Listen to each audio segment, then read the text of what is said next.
This channel supports Extra Life in its efforts to raise money for the Children's Miracle Network. For more information about how to donate and join in their efforts, go to the link displayed here.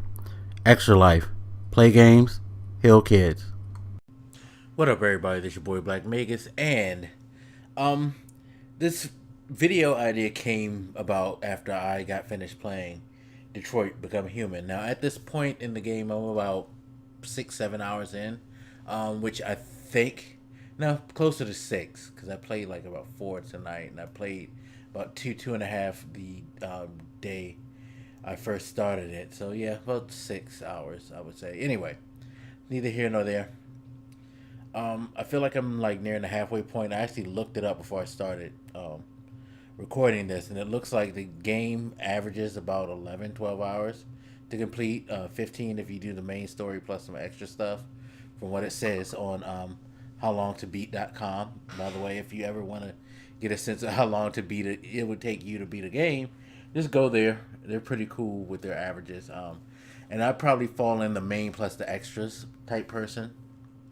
So it'll probably take me somewhere between the 12 and 15 hour range, because I like to walk around and see what I could poke around and do. Still enjoying the game, by the way, at this point.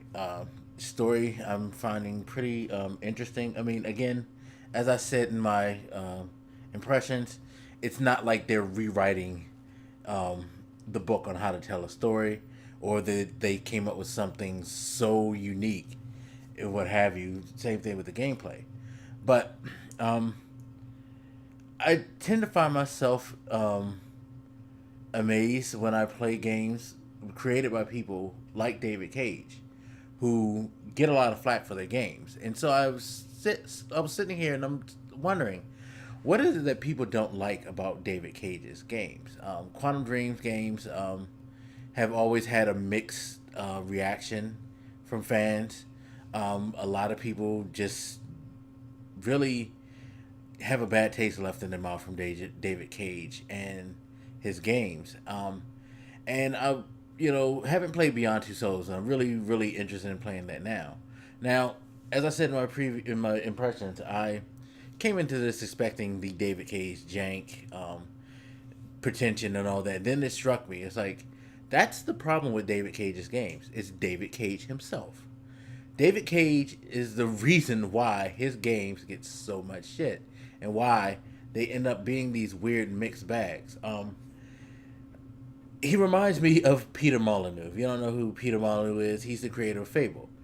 Both of them have this habit of hyping their games to no end and talking about how revolutionary they are and how they're going to change the industry and how they're going to make people think and feel and do all these different things. They sell us a huge bag of goods.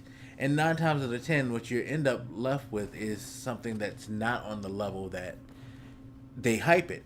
David Cage, especially in my mind, because while Peter Molyneux, he's probably worse than David Cage. I'm not as familiar because I jumped off the Peter Molyneux bandwagon years ago, so I never played Fable, things like that. So for me, it's just David Cage is just seriously out of his mind when he comes to the way he talks about his game, because his games are generally good. They're good games. They're not bad games.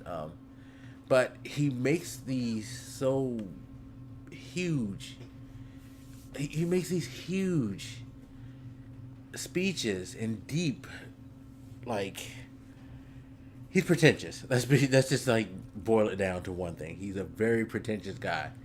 I think Peter Molyneux, whereas Peter Molyneux is more cocky, I think David Cage is just extremely pretentious, and that pretension turns people off.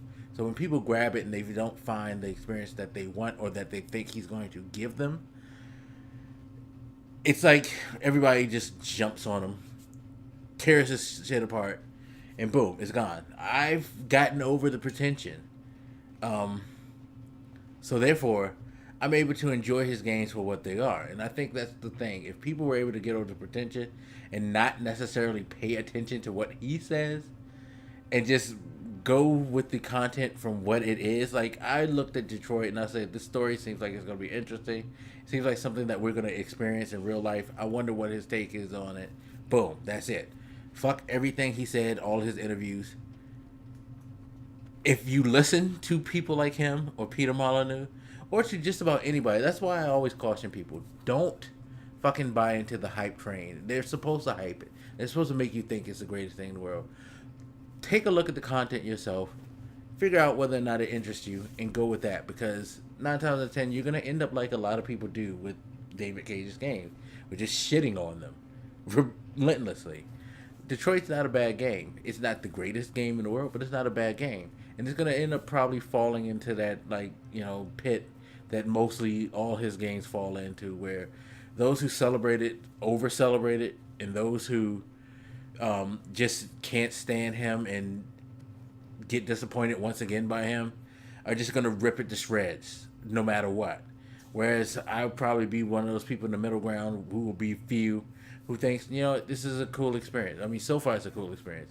Could derail at any moment because, again, this is David Cage. I know what to expect. This man is not like, his storytelling is not the greatest in the world. So far, 6 hours in, he's doing all right. He's doing okay. This is probably the best game mechanically and story-wise that I've played of his.